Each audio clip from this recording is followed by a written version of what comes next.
Let me see. How to make first before. Was you ever?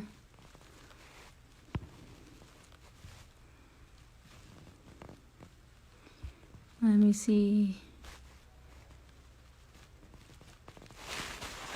Someone goes, I have a 4-year-old who keeps me, Joanna Rama. Okay. I have a 4-year-old who keeps me busy. How do you do it with 2? I want 4, but I can't see how. Okay, so I will tell you, kids are work. Kids are not easy. You are definitely signing up for a nonstop job when you decide to have kids. It is nonstop. It has no mercies. Being a mom, your kids have no mercies on you. They're like, I want what I want when I want it. I need what I need. And when they need something, you have to fulfill their needs. As far as what they need, understand, I'm not saying what they want. I'm saying what they need. And your whole world stops when anything is wrong or anything is, off or anything happens. You gotta go to the kids. So I encourage every person that wants to sign up for the role of a mother, make sure you are ready for that. If you can choose to be ready, be ready. Because you are definitely signing up for a job that is, it requires a lot. But I will tell you that for me, it's my favorite job of all. I love being a mom. It has brought me so much joy, and it has brought me, it's taught me perspective, like really kind of like understand the things that you should worry about and not worry about. And you realize most of the things in life you don't need to worry about.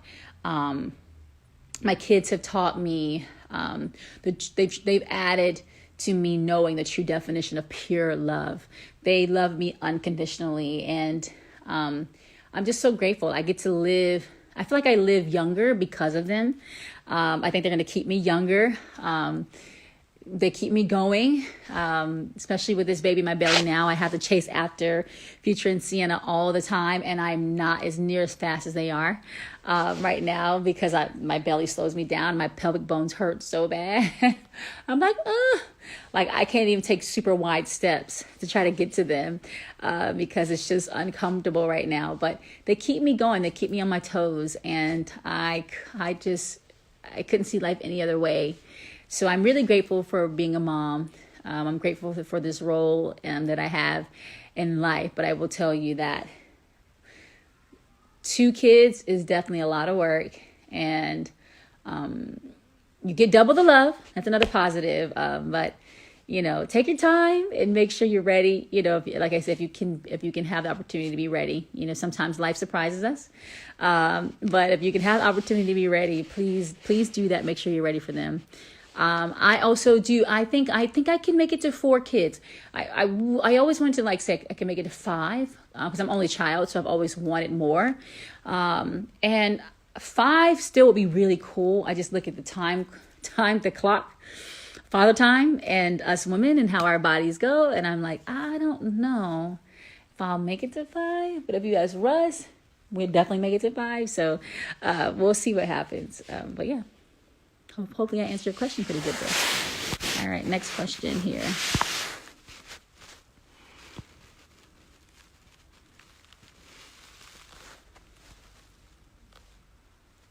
Somebody said, I am 38 weeks now, and where do...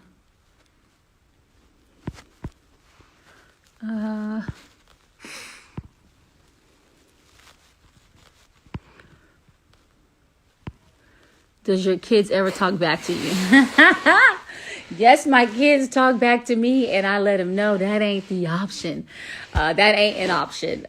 Your kids are going to try it. Your kids are going to push it. They're going to see how far they can go. And when there's a first, you got to nip those first in the bud. Like when they start talking a certain way, they got to know that's not an option.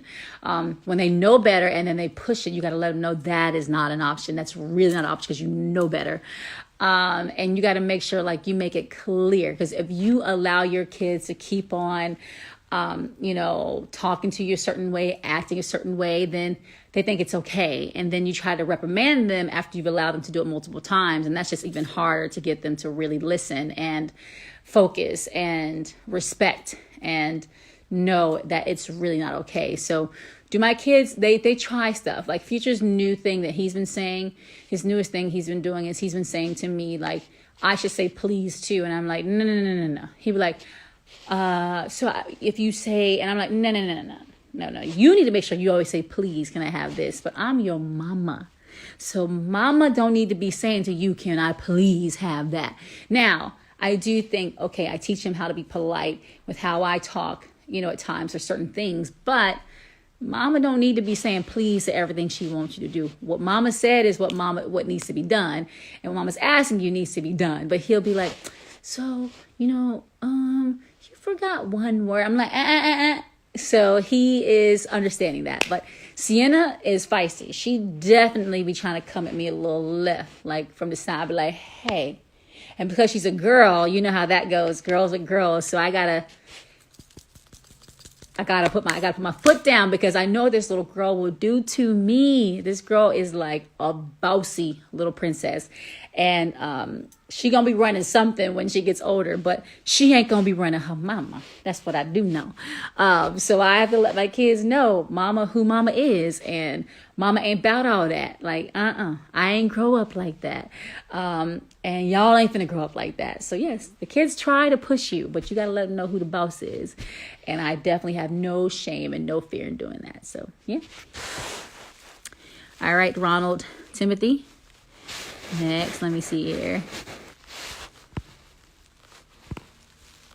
Gosh, I feel like I'm breathing so hard. Jeez. Ooh. Someone said, how do you keep your energy high with multiple kids? I have 5 and be drained. I be drained too. I definitely, my kids definitely take the life out of me sometimes. They definitely drain me. But I think the thing is that trying to create things for them to do, so even what to look forward to. It's like, because if we just let the day flow free, which I do like letting the day flow free sometimes, not the whole day, but giving them a chance to be independent. A lot of times it's just super chaotic. So I think finding ways to be creative and, creating fun things, like whether it's like, okay, this is the time we can do iPad at this time. They know the time. They know when it's going to end. So you got 15 minutes left. Boom. Okay, after that, we're going to go outside. We're going to go, do whatever it is we want to do. The outside activities are, you kind of know what to look. They kind of have like some kind of, you create a flow for yourself, and you just constantly find things to keep them entertained. And then there's a moment where they should play by themselves, which I think is helpful for us moms and parents to just be able to breathe and to not have to, watch every little thing they do. Bird's eye view for sure. But I think trying to put together routines or like things that they look forward to and that you look forward to, I think is really important. And also sleep training your kids. Like, I don't know if you sleep train your kids at all. Sunshiny. First of all, God bless you for having 5 kids. We were just talking about that. But sleep training is huge. I think that for me, it's been game changing because not only do my kids know what to expect, but I know what to expect from my day. So I know when I get to look forward to my woosah. Sienna still takes naps. I try to push the nap life for as long as I can. And sometimes she just lays in her bed for an hour and she's talking. She's not going down. But that moment is very helpful to just breathe. So sleep training is huge. But put together routines if you can. Like, give yourself something to look forward to, as well as them, as well as your kids. And I think that will help you out a little bit there. All right, let's see who's next here.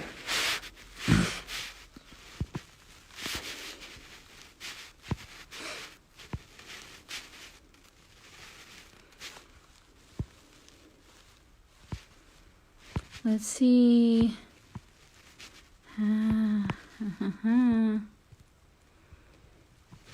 Okay, let's see.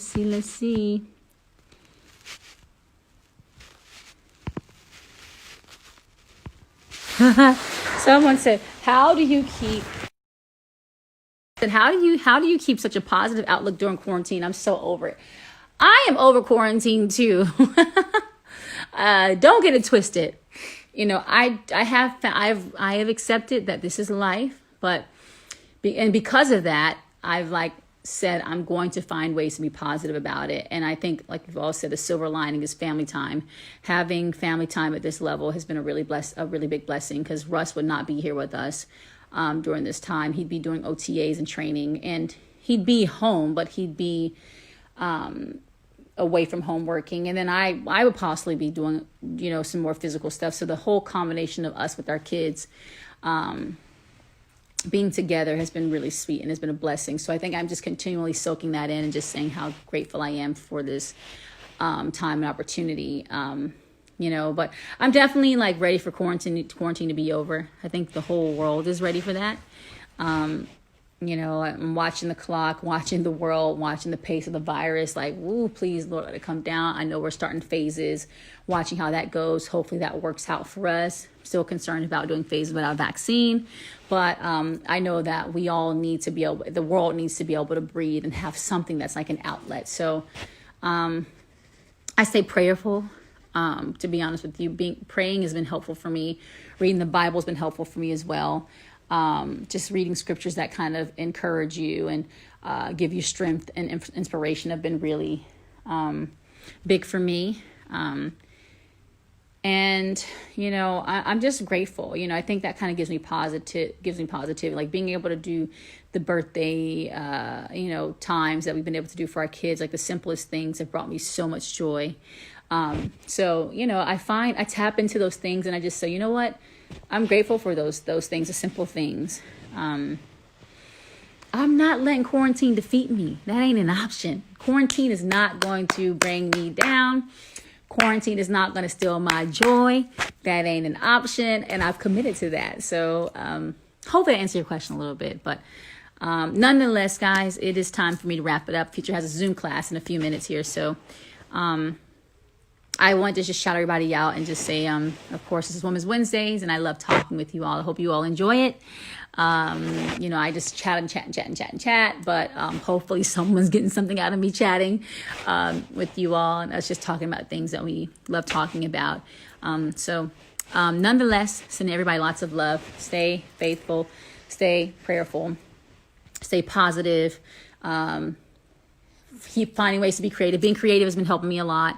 I'm also utilizing this time to set goals and like prepare for when we come out of quarantine. So I want to encourage people to do that. Set your goals, envision where you want to be when you get out of this, how you want to get back on your feet. If you hit a low, I think all of us have our different definitions of lows. And so every day hasn't been the most perfect day. But I do find joy in just simply the gift of being able to breathe and knowing that I have that special gift, and even being able to have days like, even being able to have days like this bring me so much joy. So where I'm talking to you guys. So sending you guys lots of love. Hang in there. We're getting somewhere. I think we're getting somewhere. And so fingers crossed that we keep on progressing in all of this. So excuse me. I love you guys. I'm signing out. Thanks for coming to Women's Wednesdays. Peace.